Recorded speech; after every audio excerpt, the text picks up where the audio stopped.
queria, em nome do Conselho de Administração, dar as boas-vindas a todas as pessoas aqui presentes, em especial ao Sr. Padre Carlos Cabecinhas, que teve a amabilidade de aceitar o convite de vir aqui hoje falar-nos de um tema que é Fátima, um santuário global.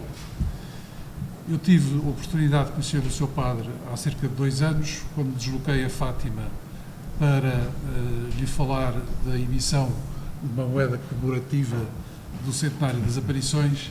É com muito gosto e prazer que o revejo hoje aqui em circunstâncias diferentes e de facto é o tema que já mencionei.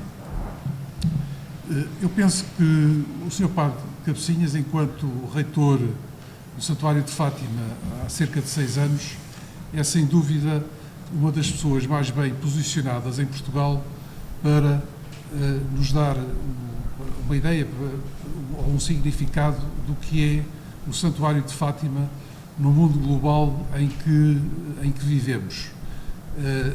Trata-se de facto de um local de oração e reflexão, mas que, sobretudo para crentes, mas que ganhou ao longo dos anos e sobretudo, penso eu, depois da vinda do Santo Padre, o Papa Francisco, no último mês de maio, ganhou uma projeção e uma dimensão que vai para além dos crentes.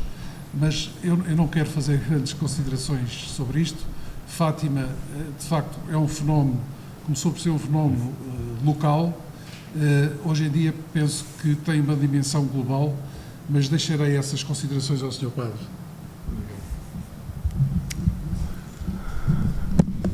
Muito boa tarde, agradeço estas palavras de introdução, como agradeço também um honroso convite que me foi dirigido para abordar este tema do Santuário de Fátima como santuário global. Falávamos no hall de entrada, antes do início deste encontro, deste seminário, sobre precisamente o caráter global que Fátima tem e que outros santuários também têm e que também partilham.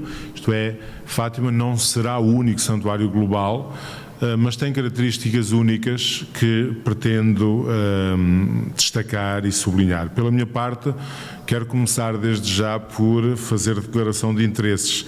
Não tenho qualquer pretensão de convencer este ilustre auditório da minha isenção e objetividade em relação ao assunto em questão, porque sou parte interessada. Isto é, eu pretendo dar-vos dados objetivos, mas obviamente não pretendo fazer passar a ideia de que estou aqui numa atitude absolutamente neutra. Eu não posso estar numa atitude absolutamente neutra em algo em que estou diretamente implicado. E, portanto, deixar muito claro isso, eu não pretendo vir fazer apologética, nem vir convencer-vos que é importante ir a Fátima, mas gostaria que soubessem desde o início que, como parte interessada, tudo aquilo que eu diga tem de ser lido precisamente nesse prisma. Tentarei apresentar-vos os dados objetivos da forma mais isenta como for possível, mas com a consciência clara do condicionalismo que me afeta. Peço por isso, desde o início, a vossa indulgência. Quando se assinala o centenário dos acontecimentos que lhe deram origem, e independentemente da interpretação que cada um de nós faça desses acontecimentos, não é isso que aqui está em causa, Fátima tornou-se tema de incontornável atualidade, muito além das fronteiras do nosso país.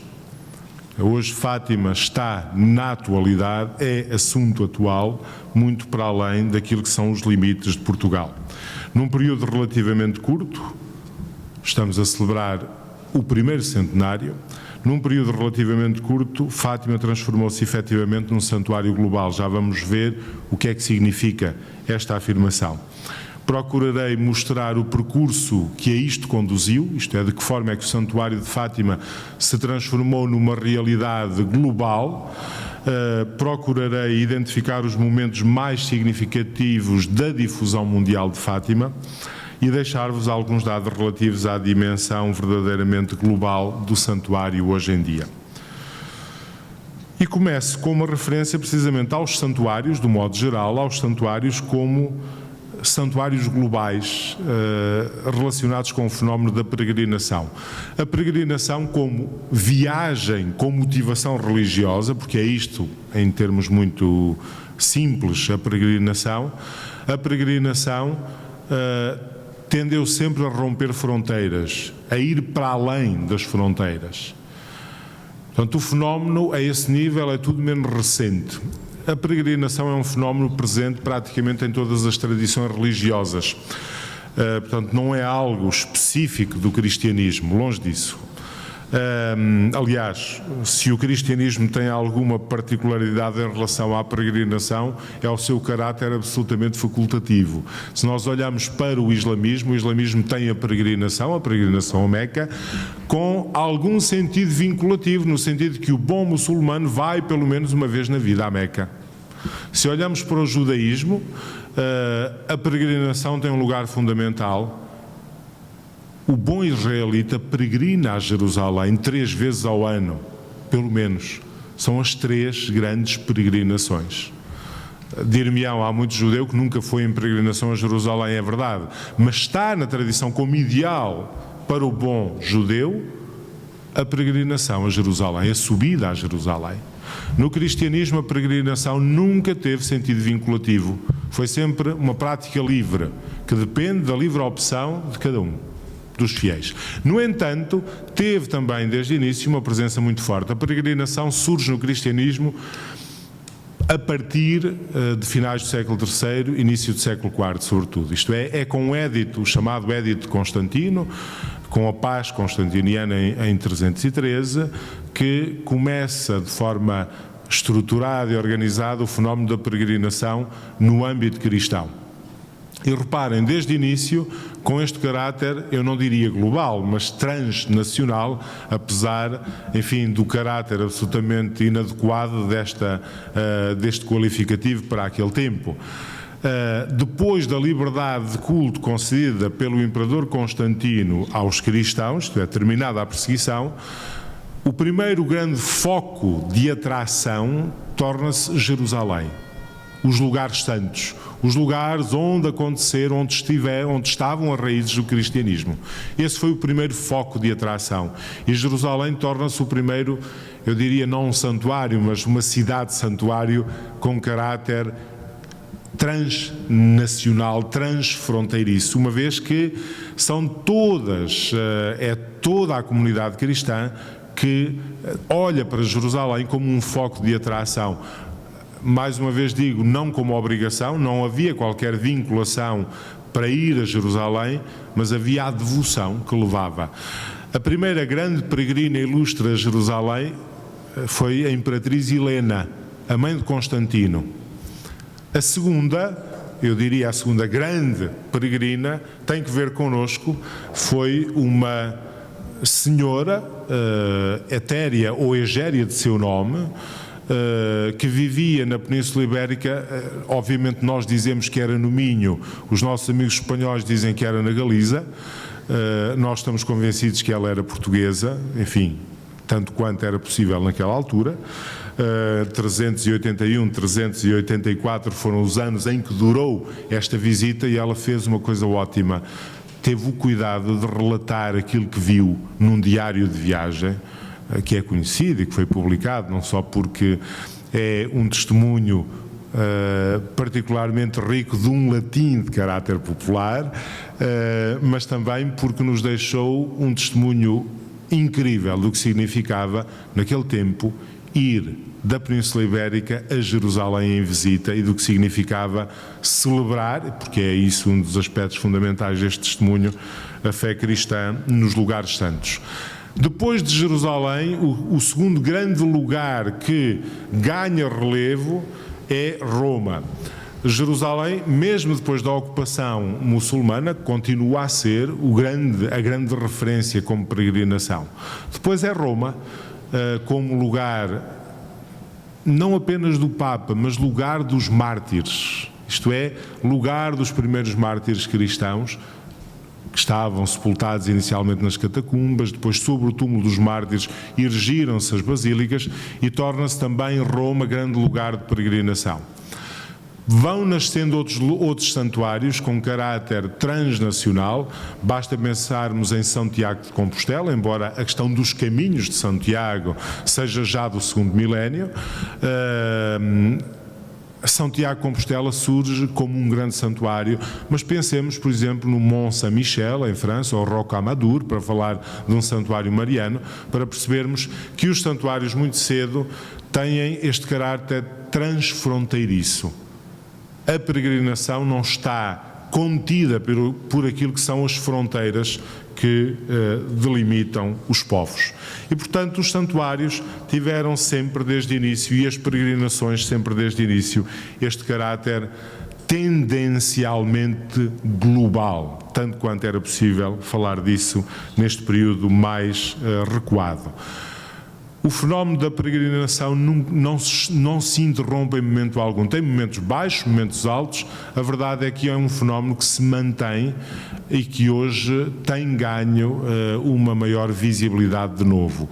E, portanto, os santuários como meta de peregrinação são tendencialmente lugares que tendem a romper fronteiras. E isto ajuda-nos a perceber que Fátima, em Portugal, seja precisamente esse lugar global. Porquê? Porque como santuário já é essa a sua vocação. Dir-me-ão, há centenas e centenas de outros santuários que não, em Portugal, que não têm qualquer caráter global, é verdade. Mas ajuda-nos a perceber que seja precisamente um santuário que adquire esta dimensão. Bom, demos um passo mais, para não nos prendermos demasiado nestas considerações que são prévias, e olhamos expressamente para Fátima, tentando perceber o percurso que se fez, tentando perceber de que forma é que um fenómeno local e tão localizado consegue romper fronteiras, atingir muito rapidamente um nível nacional e, com uma velocidade incrível, adquirir uma dimensão mundial. Uso alguns dados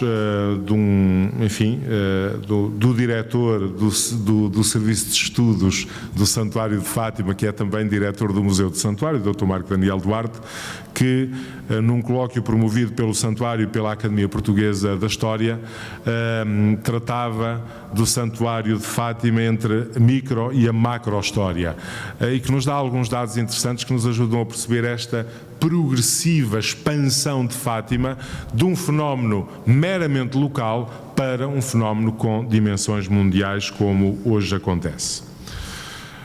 Embora o testemunho dos videntes relativo ao momento em que a notícia passa daquele grupo específico de crianças e da comunidade familiar para a comunidade local se tenha perdido, isto é, não há gravação, não há registro que nos permita aferir exatamente como é que passou do pequeno grupo dos 3 videntes para o núcleo familiar e daí para a aldeia de Aljustrel e a freguesia de Fátima.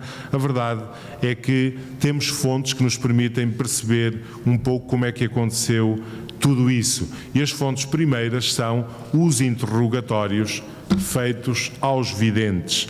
Mas não só os interrogatórios, também as notícias. Fátima tornou-se notícia com uma velocidade incrível. E aqui permitam-me que faça um parênteses para dizer, quando nós falamos de Fátima como um santuário global, podemos falá-lo hoje precisamente porque houve um conjunto de condições, eu diria também técnicas, que possibilitou uma difusão muito rápida. Fátima beneficiou desde o início da presença dos jornais. À época era esse o grande meio de divulgação das notícias. Os jornais tiveram presentes desde o início. Reparem, desde o início numa atitude até combativa contra Fátima, contra esse embuste, para utilizar as expressões que muitas vezes aparecem estampadas nos jornais. Mas a verdade é que desde o início é a imprensa a dar nota do que está a acontecer e a divulgar Fátima, a contragosto, mas a divulgá-la, a fazer notícia. E é interessantíssimo que as notícias sobre Fátima começam precisamente em 1917. Um lugar remoto, uma freguesia que ninguém conhece e que se torna notícia precisamente por causa de 3 crianças que afirmam terem visto Nossa Senhora. Mas dizia, permitam-me um parênteses para dizer que muitas vezes as evoluções técnicas acabam por ter uma influência decisiva na evolução das próprias mentalidades e no sucesso ou insucesso de algumas reformas. Dentro do âmbito eclesial, o Concílio de Trento marcou um ponto de viragem, por exemplo, na liturgia cristã, na celebração. Porquê? Até aí, o que é que existia? Existiam fundamentalmente os manuscritos litúrgicos pelos quais se celebrava. Quando o Concílio de Trento se reúne e pretende impor uma reforma litúrgica, vai beneficiar de quê? Da invenção da imprensa. É a primeira vez que a Igreja dispõe de um instrumento que permita dizer que o documento estampado, impresso, é igual ao outro documento impresso. Até aí tínhamos manuscritos e todos sabemos a capacidade de erro e de invenção que o copista tinha e que fazia com que cada manuscrito fosse diferente do manuscrito anterior. É precisamente a invenção da imprensa que permite que pela primeira vez a Igreja tenha textos litúrgicos únicos e universais que se espalham por todo o mundo. Porquê? Porque é possível reproduzi-los indefinidamente, de forma igual, sem variantes. Portanto, há uma invenção, uma evolução técnica que possibilita depois uma mudança radical naquilo que tinham sido séculos de vivência da própria comunidade cristã. Ora, com a globalização de Fátima acontece o mesmo, isto é possível neste contexto porque há meios técnicos que o possibilitam e, antes de mais, nesses meios técnicos estão precisamente no jornal e na notícia com a sua capacidade de divulgação de Fátima. Bom, vou-me prendendo às folhas, senão isto torna-se infinito também a minha apresentação. Bom, é esta notícia sobre Fátima que corre numa comunidade local, isto é, de algo que acontece de forma muito localizada e que vai assumindo de forma escrita muito rapidamente, logo no final do mês de maio de 1917, cerca do dia 27, quando o pároco do lugar fixa por escrito, no interrogatório que uma criança moradora na sua circunscrição paroquial afirmara que com os seus primos, também moradores na sua paróquia, viram uma mulher em cima de uma carrasqueira. Carrasqueira é, na zona de Fátima, a expressão ou o termo usado para definir a azinheira. Bom, é isto que os prelos rapidamente noticiam. Isto que está escrito ou manuscrito pelo pároco, no dia 27 de maio de 1917, rapidamente passa para notícia impressa e corre por todo o país. Note-se que as primeiras notícias aparecem com títulos jocosos. A primeira notícia conhecida sobre Fátima tem este título: Uma embaixada celestial, especulação financeira? Em 23 de julho deste mesmo ano, portanto estamos em 1917, alguns dias depois de as máquinas fotográficas terem estado em Fátima pela primeira vez e terem fixado, na forma que lhe é específica, os protagonistas da notícia, começam a surgir outras notícias sobre aquilo que acontece em Fátima. A carta que é enviada com data de 14 de julho de 17, na qual se faz ecoar com tamanha intensidade que se fala daquela aparição, é o primeiro testemunho epistolar daquilo que aconteceu nesses dias e que começa também a correr, interpretando de algum modo a curiosidade que começa a surgir à volta daquilo que acontece na Cova da Iria, freguesia de Fátima. Foi de facto de forma verdadeiramente vertiginosa que os acontecimentos de Fátima começaram a chegar a milhares e milhares de pessoas, ao ponto de, ao longo do ano de 1917, e reparem, eu sublinho, é o ano dos acontecimentos, a correrem à Cova da Iria verdadeiras multidões vindas das mais diferentes freguesias, concelhos, distritos e regiões do país. Se abrirmos as páginas do jornal A Liberdade, editado na cidade do Porto no decurso do mês de agosto de 17, lemos que os números ali apontados por uma fonte nada simpatizante com a explicação sobrenatural das aparições coincidem no número apontado por Joel de Deus Magno, seminarista que nessa data se deslocou à Cova da Iria e que numa carta que chegou até nós escreve: eu não presto para cálculos, mas os que lhe davam menos falavam de 5.000 pessoas. Em agosto. Provinham, informa essa mesma fonte, dos concelhos de Torres Novas, Leiria, Batalha, Porto de Mós, Chamusca, Santarém, etc. e deslocaram-se a pé, outras de carro e de todo o género de transporte.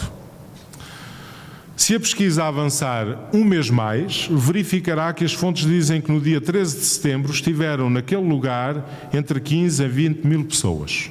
Os cálculos mais reduzidos davam 15 a 17.000 pessoas, havendo quem afirmasse estarem muito mais de 20.000. Eu não dou a minha opinião, mas creio que nunca vi tanta gente, dizia este seminarista.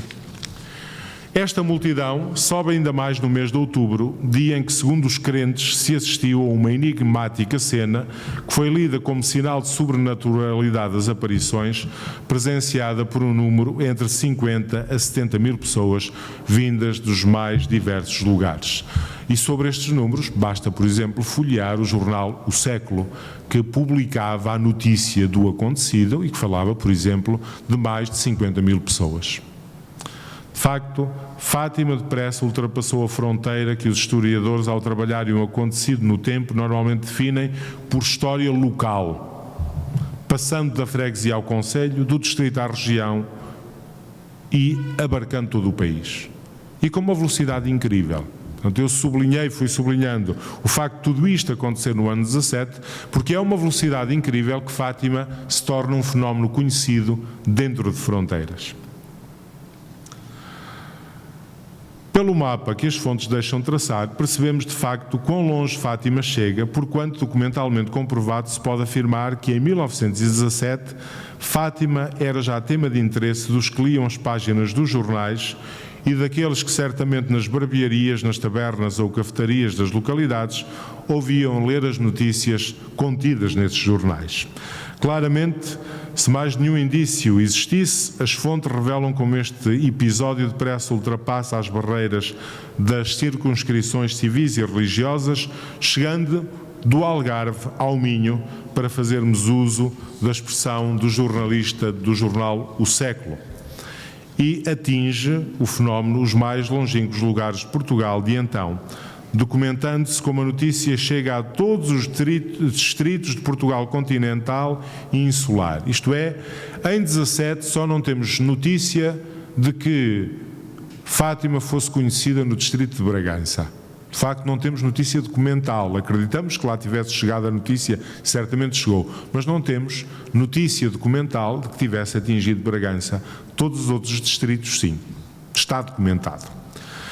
Paradigmático desta excepcional velocidade que este tema Fátima tem em ultrapassar fronteiras é o facto de, nos primeiros dias de setembro de 17, um soldado de Barcelos, que se encontrava a cumprir serviço militar em França, escreve a António dos Santos, pai de uma criança de 10 anos, que em Fátima afirmava ver a Mãe de Deus dos cristãos, e lhe escreve uma carta belíssima que nos chegou numa caligrafia completamente fora de cânon, cheia também de fugas à ortografia e à sintaxe, e que vem assinalada como data tópica de França e cronológica de 4 de setembro de 17.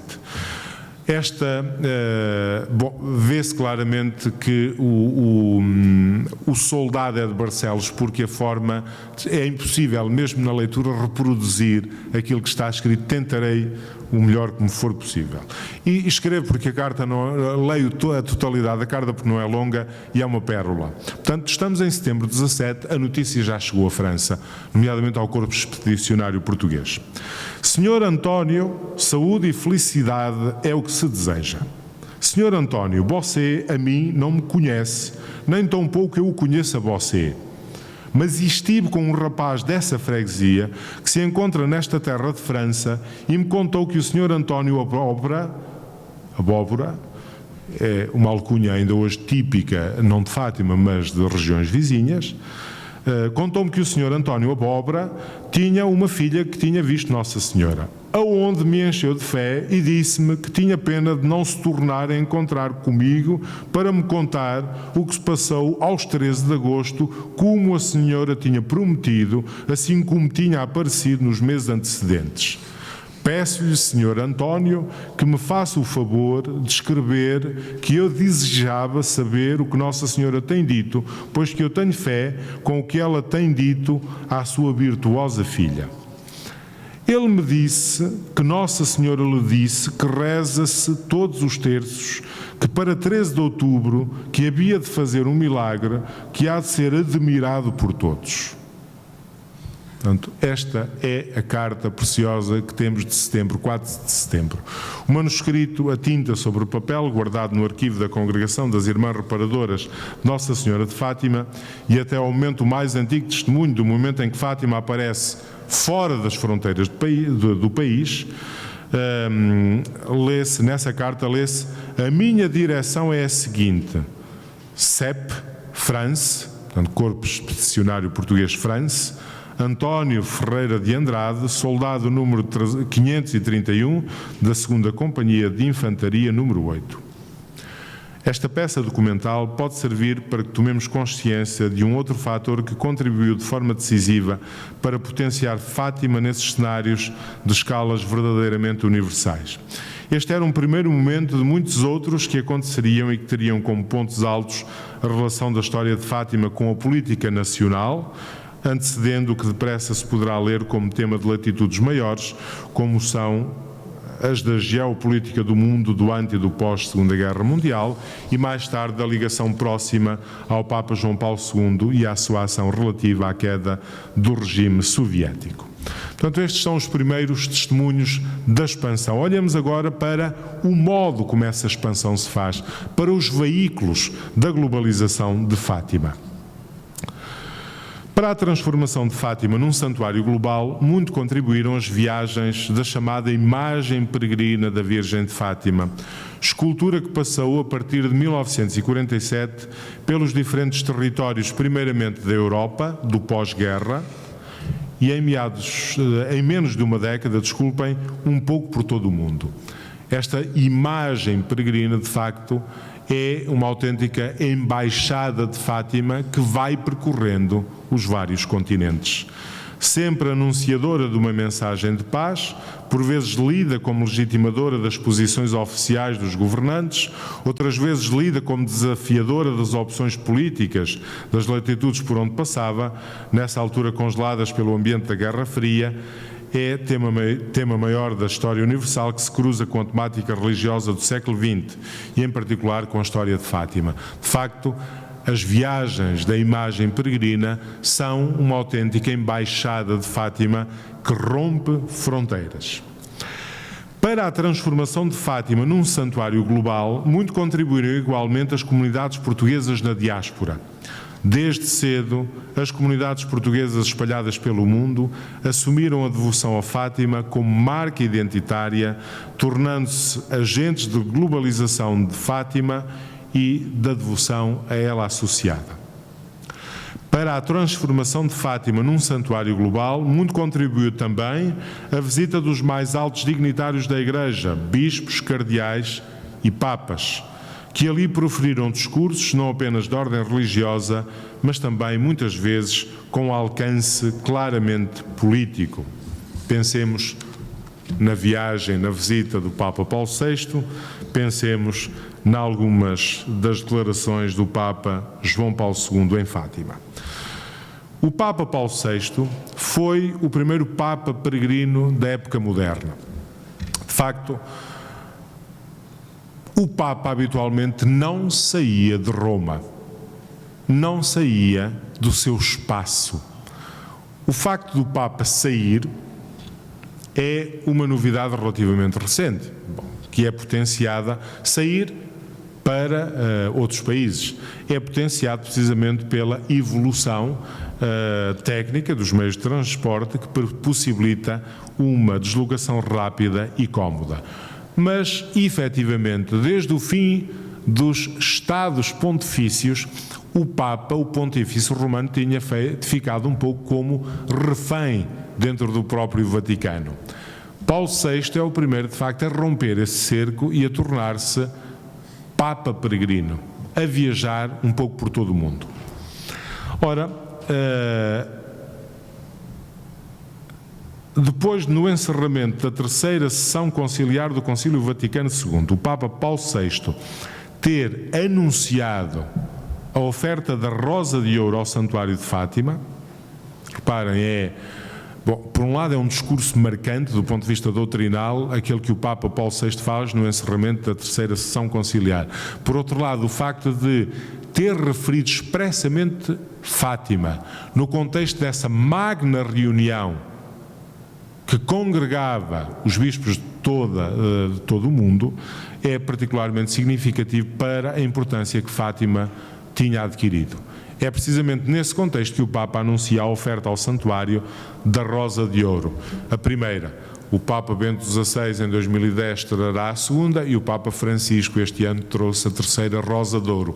A Rosa de Ouro é uma distinção que o Papa concede a instituições, neste caso ao Santuário de Fátima, como reconhecimento da sua importância eclesial. Mas é este mesmo Papa que no cinquentenário das aparições, em 1967, decide vir a Fátima e decide vir com uma antecedência mínima. A vinda do Papa Francisco foi anunciada com uns tantos meses de antecedência e nós que estivemos na organização considerámos que foi demasiado em cima da hora para tudo o que era necessário preparar. Quando pensamos que a viagem do Papa Paulo VI foi anunciada com cerca de 10 dias de antecedência, é de pôr as mãos à cabeça. Sabemos que, enfim, que eram outros tempos, que as exigências em termos de segurança não eram as que hoje se põem, mas a verdade é que foi com cerca de 10 dias de antecedência que Paulo VI anunciou que viria a Fátima. Mas Paulo VI, sabemos-lo, fê-lo contra o parecer da Cúria Romana, que estava contra esta visita, e num ambiente de crispação entre o Estado português e a Santa Sé, quer por causa da visita que o Papa fizera aos territórios anexados pela Índia, o Papa visitar a Índia e estiver em Goa a visitar um território que o Estado português considerava seu, indevidamente anexado, e isto criou crispação do ponto de vista diplomático entre o Estado português e a Santa Sé, mas não apenas por isso, também porque o Papa Paulo VI, do ponto de vista doutrinal, defendia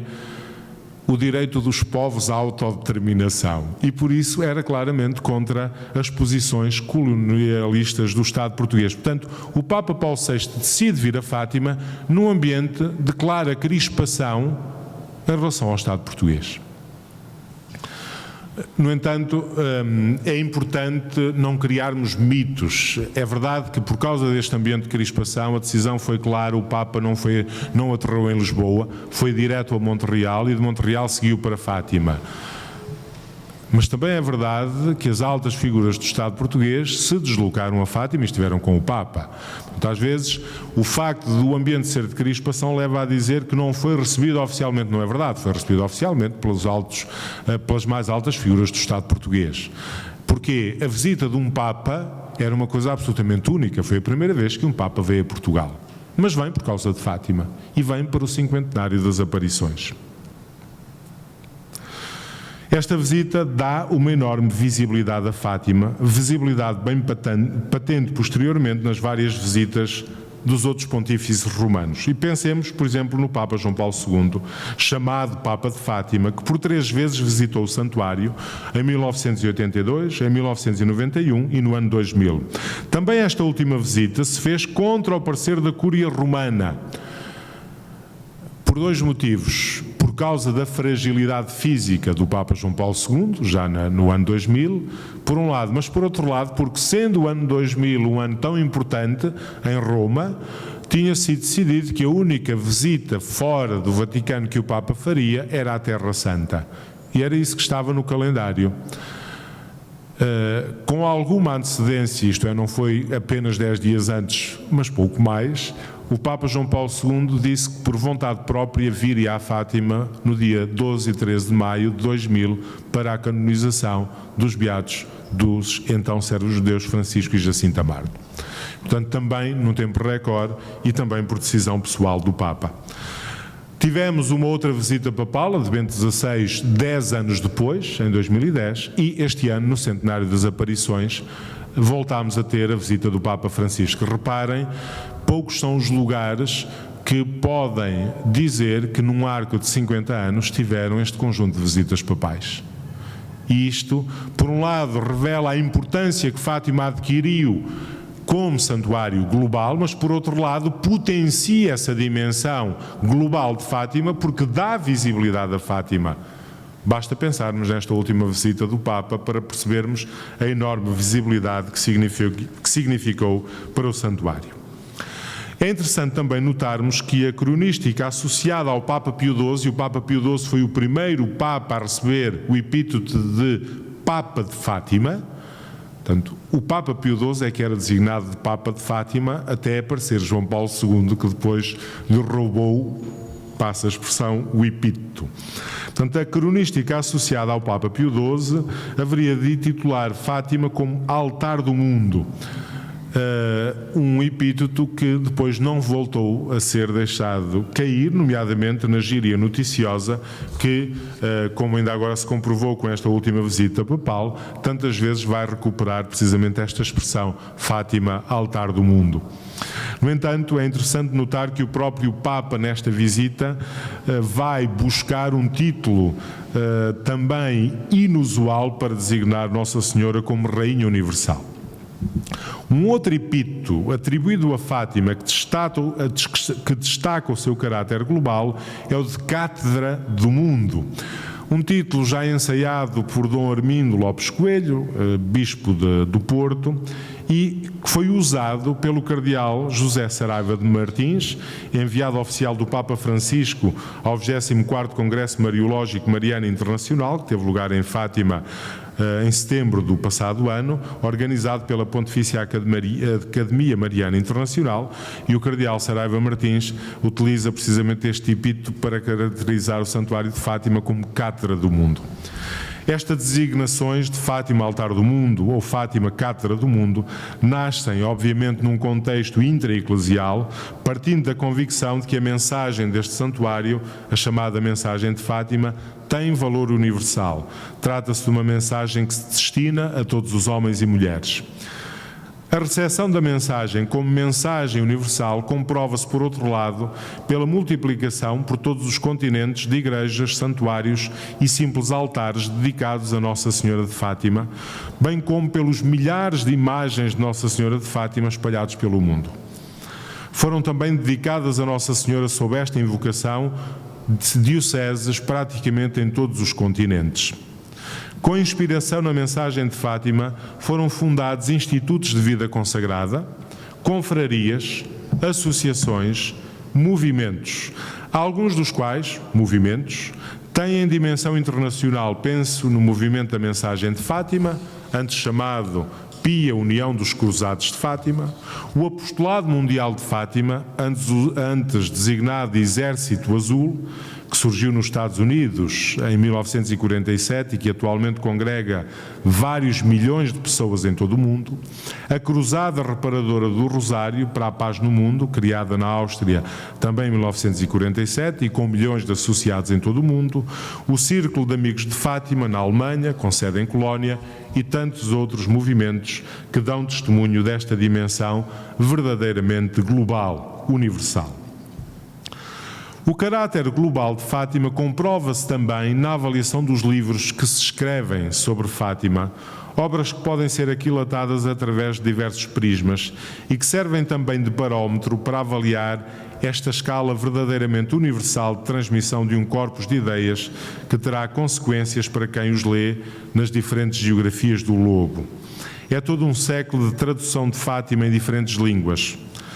Na biblioteca do santuário biblioteca fundada em 1955 como coleção e arquivo de todas as publicações, livros, periódicos, santinhos ou registros, etc., em que haja alusão ao santuário ou a Nossa Senhora de Fátima, cito o decreto de Dom José Alves Correia da Silva. Portanto, nesta biblioteca contam-se mais de 4.500 entradas sobre Fátima, que possibilitam uma reflexão acerca da velocidade das traduções nas 36 línguas que conseguimos contar. Portanto, obras publicadas sobre Fátima em 36 línguas diferentes. Não me vou deter neste aspecto, embora a consideração deste corpus documental fosse também particularmente interessante. Como o tempo urge, vou avançando. Permitam-me que vos dê alguns dados que nos ajudam a aquilatar precisamente esta dimensão global de Fátima.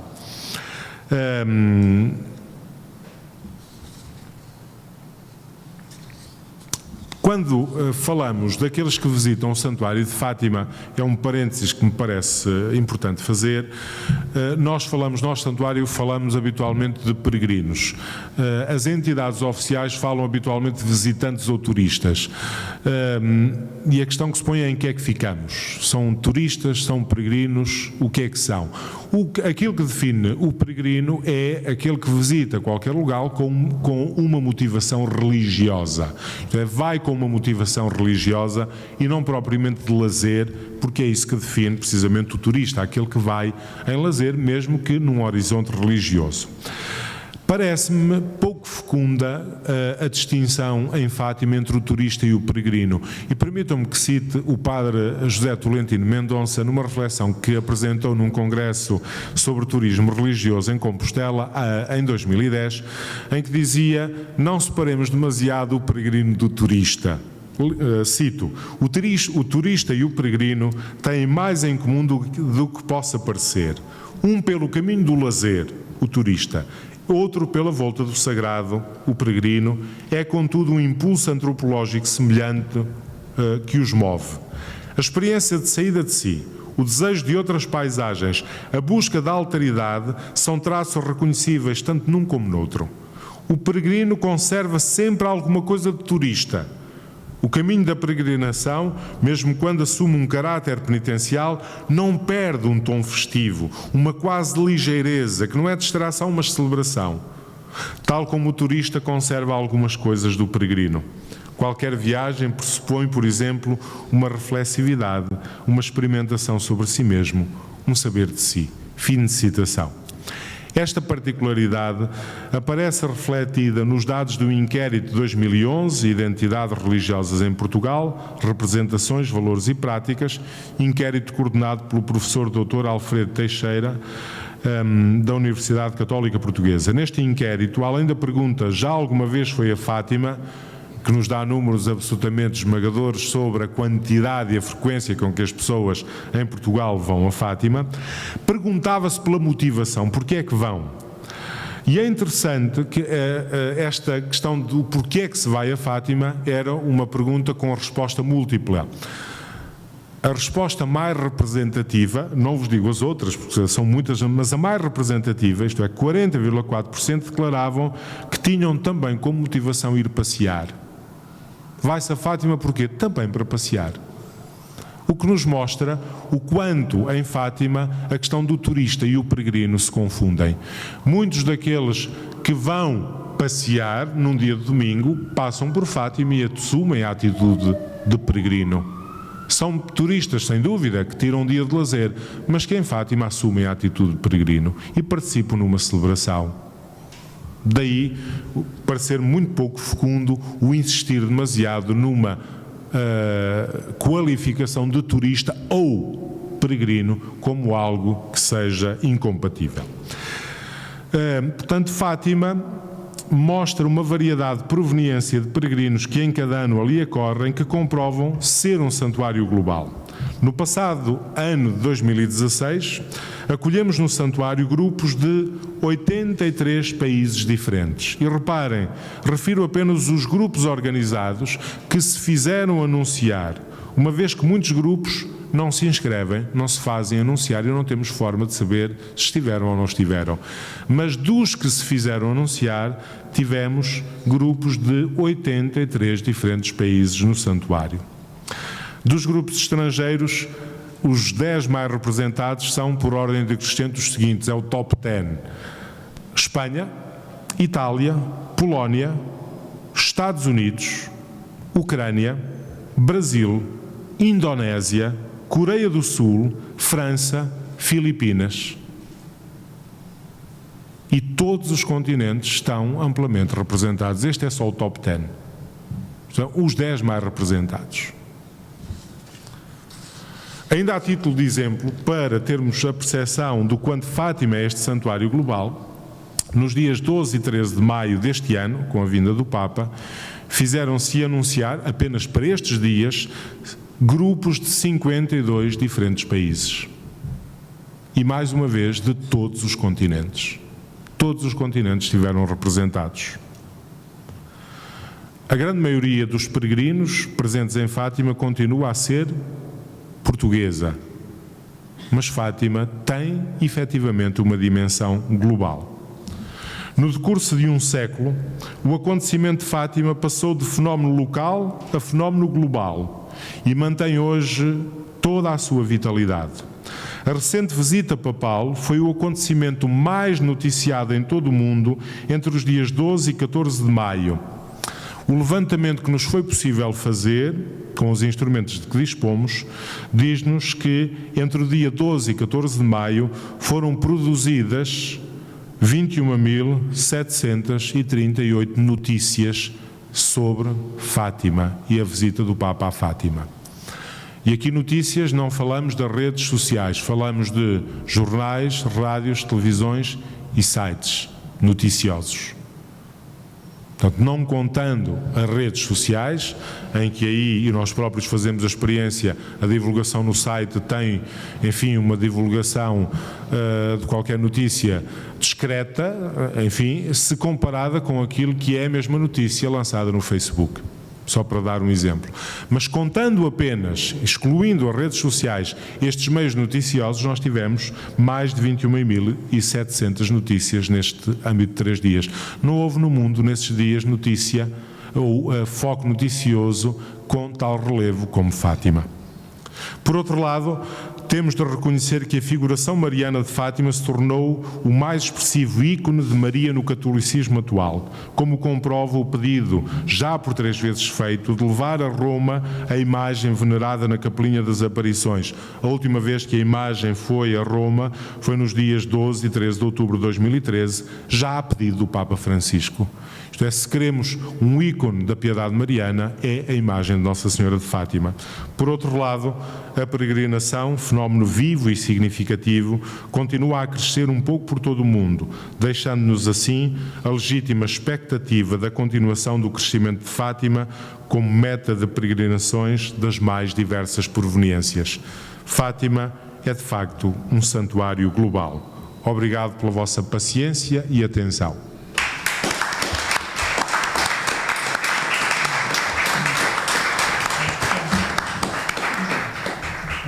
Muito obrigado, Sr. Padre. E agora perguntava se alguém quer colocar alguma questão. Muito obrigada pela sua apresentação e queria perguntar, do ponto de vista da...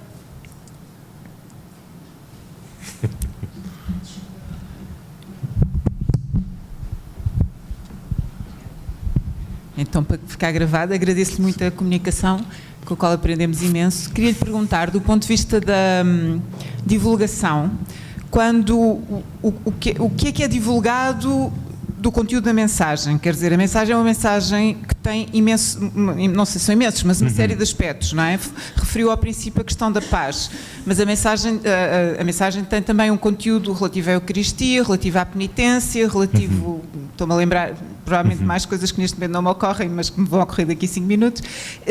O que é que, se estas componentes são de facto veiculadas também nessa generalização, nessa divulgação mundial de Fátima, o que é que leva? Quer dizer, essa divulgação, o que é que leva consigo? Eu gostaria de dizer que a divulgação de Fátima se tem feito por aqueles veículos que eu vos indicava, às vezes, apesar daquilo que seria a divulgação oficial. Eu durante algum tempo fui chamando a atenção para a forma ostensiva como, por exemplo, as autoridades portuguesas tratavam de não divulgar Fátima. As nossas autoridades, nomeadamente o Turismo de Portugal, que tem a responsabilidade da divulgação externa dos nossos focos de atração turística, e o turismo religioso é um polo importante do nosso turismo, primava por esconder Fátima e não fazer nenhuma referência à Fátima. E várias vezes falei contra aquilo que me parecia uma discriminação absolutamente incompreensível. Hoje temos de reconhecer que a situação mudou radicalmente, não que se esteja a fazer já tudo o que se pode fazer, porque sou um pouco crítico em relação a isso, acho que há muito mais para fazer, mas a verdade é que hoje já se assume Fátima como uma mais-valia a nível de divulgação turística, como o grande polo de turismo religioso, e que é assumido também pelas entidades oficiais na sua divulgação. Mas é uma situação muito recente. Aquilo que é expectável é que as autoridades portuguesas olhem para Fátima nesta perspectiva como um polo de turismo religioso. Nunca foi expectável, pelo menos da parte do santuário, que essa divulgação verse sobre a mensagem de Fátima, isto é, que a divulgação seja doutrinal. Ao contrário, a divulgação que o santuário faz, o santuário não faz divulgação turística, nós fazemos divulgação da mensagem de Fátima e não escondemos, por isso é que eu começava com a minha declaração de interesses. Nós falamos da mensagem de Fátima e temos procurado que a nossa divulgação, aquela que parte do santuário, fale da mensagem nos seus diversos aspectos. Fale da paz, sem dúvida, mas fale também de todo o conjunto de conteúdos que estão ligados àquilo que nós designamos como mensagem de Fátima. Antes de mais, esta questão da centralidade de Deus na vida do crente, que é um dos conteúdos fundamentais da mensagem de Fátima, e tudo aquilo que tem que ver com uma forte experiência espiritual, porque Fátima tem que ver com isso, com uma forte experiência espiritual. Aliás, o testemunho daqueles que visitam o santuário é precisamente este. O santuário é marcante pela forte experiência espiritual que proporciona. É interessante que o Papa Francisco, depois da sua peregrinação a este santuário, o que é que destaca? O mar de luz e o silêncio. Dois sinais daquela que é a experiência espiritual que Fátima proporciona. Obviamente nós, do ponto de vista cristão, como santuário que somos, tentamos fazer sempre esta divulgação do santuário como mensagem e dando a conhecer estes elementos. A este nível, nós temos vindo a promover, não só no próprio santuário, um conjunto de iniciativas de divulgação, desde cursos para investigadores, até cursos com um caráter comprometido, os chamados cursos da mensagem de Fátima, simpósios e congressos. Está a decorrer neste momento um congresso internacional intitulado Pensar Fátima, Leituras Interdisciplinares. Portanto, temos tido a preocupação de criar espaços de reflexão sobre Fátima e de divulgação sobre Fátima. Temos tido a preocupação de fazer com que as fontes possam estar disponíveis fora de Portugal. Quando um investigador pretende tratar Fátima, qual é a primeira grande barreira? A língua. As fontes estão em português. Fizemos um trabalho importante de tradução com rigor científico, por exemplo, das principais fontes documentais para italiano, que já foi publicado, portanto, uma seleção da documentação crítica de Fátima em italiano e em inglês. Estamos agora a tratar com a Universidade de Dayton, nos Estados Unidos, a ultimar esta publicação de caráter científico sobre as fontes da mensagem de Fátima. Promovemos congressos nós próprios, fora de Portugal, precisamente para divulgar a mensagem de Fátima, fora daquele que é o âmbito das fronteiras nacionais. Portanto, da nossa parte, santuário, há esta preocupação de levar a mensagem, de dar a conhecer a mensagem claramente com uma perspectiva empenhada e comprometida com a fé. Aquilo que se está a fazer a nível de divulgação externa turística agora tem sido não só dar a conhecer Fátima, como levar Fátima como destino turístico às várias plataformas de difusão, nomeadamente às feiras de turismo internacionais. Portanto, são caminhos diversos, mas aí não é expectável que se fale da mensagem de Fátima, aí o expectável é que se fale de Fátima como lugar, como atração turística, nomeadamente turismo religioso.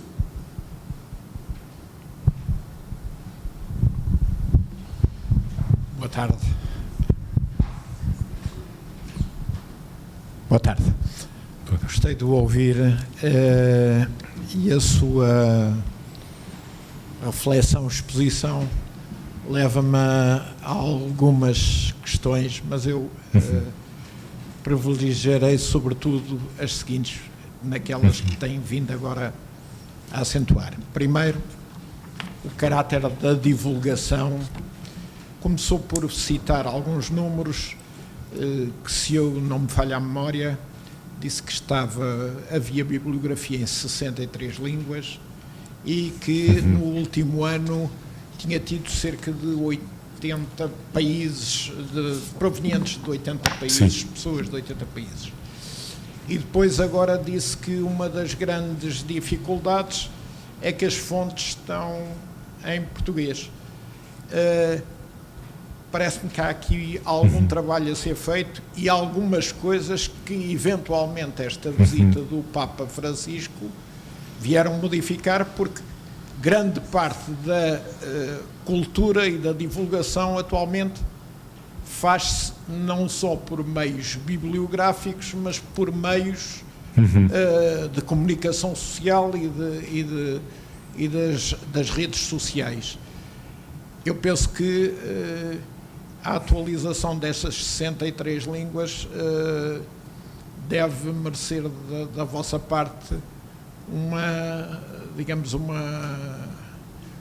atenção privilegiada, uma vez que não há razão nenhuma para não se divulgarem muito mais línguas, tendo em conta aquilo que aqui sempre referiu, que tem sido um apologista de alguma sinergia entre o esforço do santuário, chamemos-lhe o esforço da mensagem doutrinal, e o esforço do Estado português, chamemos-lhe assim, enquanto esforço de divulgação do país.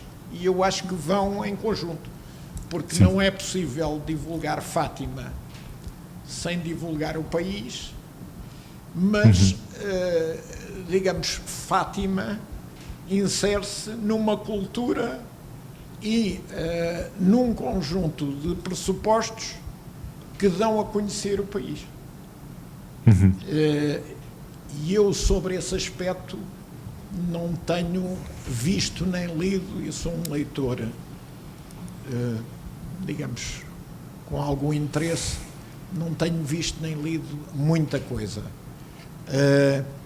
Nos últimos anos tem-se tentado aprofundar mais as fontes, tem-se, do ponto de vista doutrinal, ido um pouco mais fundo e mais longe.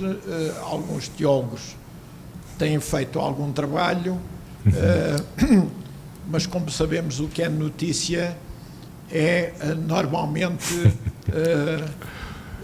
aquilo que às vezes pode não ser o caminho mais direto, mas possivelmente é o melhor caminho para a divulgação. E eu estou-me a lembrar recentemente do aspecto que nem é novo do padre Anselmo Borges ao qualificar as aparições de visões e, portanto, um início de polémica, se é que poderemos chamar a isso, nem sequer é polémica, sim, para mim, mas um início de polémica que, na realidade, acaba por transportar a um maior conhecimento e eu acho que o interesse aqui, e nesta casa também, é de alargar o conhecimento das pessoas e depois cada um, por si próprio, tomará as suas decisões, as suas atitudes e escolherá o seu caminho. Portanto, era sobre esse assunto. Eu começo, sim, eu agradeço-lhe as reflexões. Começo precisamente por falar da questão das línguas. Quando falava da tradução para inglês e italiano, falamos de edição crítica de documentos. Portanto, à partida, não são elementos de divulgação, são elementos de investigação, e por isso é que o leque linguístico é mais limitado. Porque o desejável é sempre que o investigador possa trabalhar diretamente na língua original. Mas isto não significa que não haja da nossa parte a preocupação de fazer divulgação num conjunto de outras línguas. O Santuário trabalha habitualmente com um conjunto de línguas, isto é, nós, todos os elementos, para além do português, temos em espanhol, italiano, francês, inglês, alemão e polaco. Estas são as línguas com que trabalhamos todos os conteúdos habitualmente. São as línguas em que temos também vertido o nosso site, isto é, temos um site institucional em... Sim. Falta aí uma língua que mencionou no top 10, Sim. que é os coreanos e não... Sim, simplesmente... Sim, não. Nós tentamos sempre um conjunto, nós nunca teremos... esgotado o leque de todas as línguas que estão presentes em Fátima. Procuramos línguas significativas. A Coreia do Sul, a presença em Fátima é uma presença que tem cerca de 3 anos e já está no top 10. Isto é, em cerca de 3 anos cresceu exponencialmente. Neste momento estamos já a trabalhar no sentido de ter alguns conteúdos traduzidos para coreano, mas não tem sido fácil. Também porque a própria Igreja coreana não tem quem conheça o português, e estar a fazer traduções é sempre muito complexo. Temos neste momento já alguns pontos de contacto, estamos já a trabalhar, já existe uma irmã coreana a tempo inteiro em Fátima, com quem estamos a trabalhar, e a expectativa é que quando ela possa ter já alguma familiaridade com o português, podermos começar a produzir já conteúdos em coreano. Da mesma forma, em língua tagalog, porque os peregrinos das Filipinas é outro grupo muito significativo.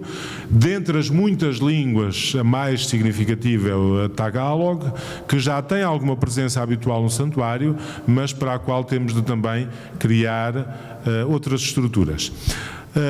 Mas além destas línguas, que são aquelas com as quais trabalhamos habitualmente, temos depois muitos dos conteúdos vertidos noutras línguas. Estou a pensar no árabe, estou a pensar no russo, portanto há um conjunto de outras línguas para as quais temos um conjunto de elementos em suporte, nomeadamente em suporte físico, sempre que recebemos visitantes desses países. Tem sido de facto uma aposta nossa, bem como a aposta em estar presentes não só na internet, mas também nas redes sociais.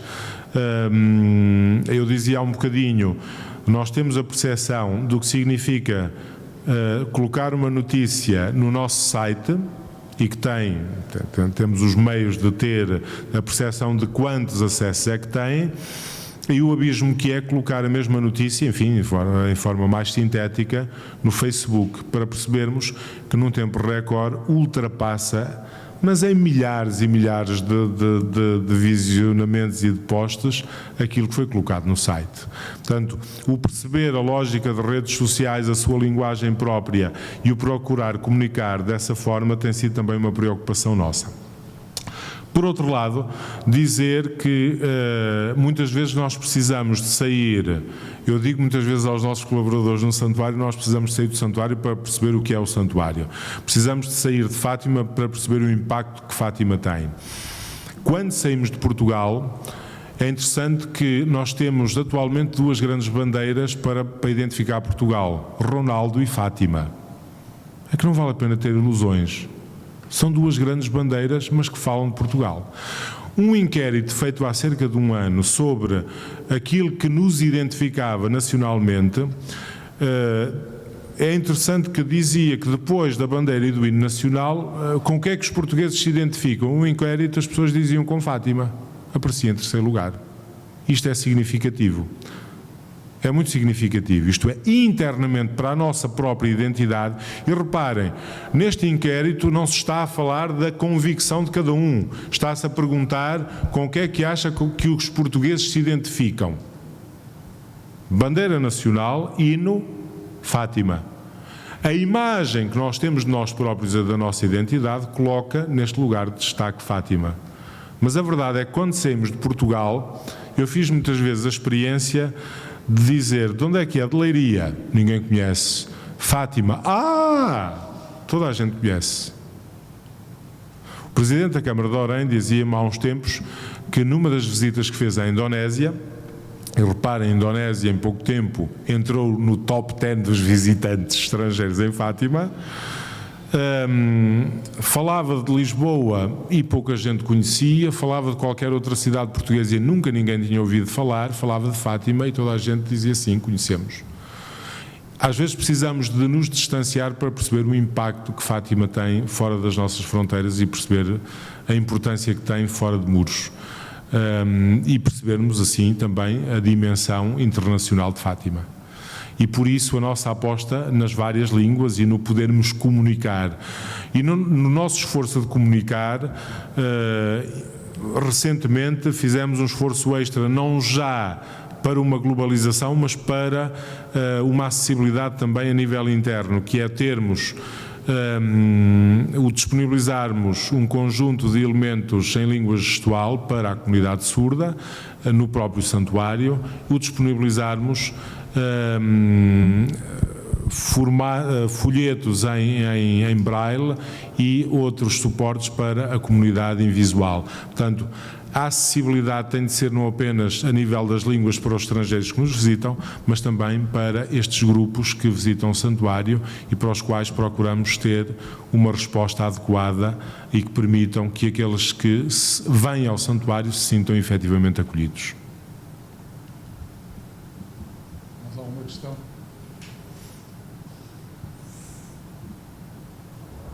Parece que não. Então, muito obrigado pela presença de todos e ao Sr. Padre também agradeço a palestra interessante que nos deu. Um prazer.